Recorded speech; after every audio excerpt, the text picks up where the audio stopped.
আসসালামু আলাইকুম বন্ধুরা, সবাই কেমন আছেন? আলহামদুলিল্লাহ, আমি ভালো আছি। এত সুন্দর ফুলগুলি গাছে ফুটিয়া রয়েছে। এই গাছে যদি ফুল না থাকে, গাছের মূল্য থাকবে না।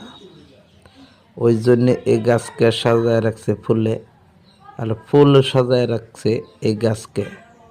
তো ওই হিসাবে মানুষের জীবনটা প্রত্যেকেই আদর যত্ন করিয়ে সাজায় রাখতে লাগে মনে করি আমি।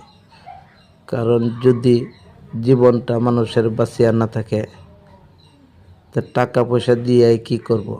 আর যদি টাকা পয়সা বহুত থাকে, জীবনটাই ভালো না থাকে, তো কিছুই মূল্য নাই। তো সবাই নিজের যত্ন নেবেন, নিজেরকে টাইম দিবেন। নিজেকে টাইম দেওয়াটা প্রত্যেকে বাধ্যতামূলক। সবাই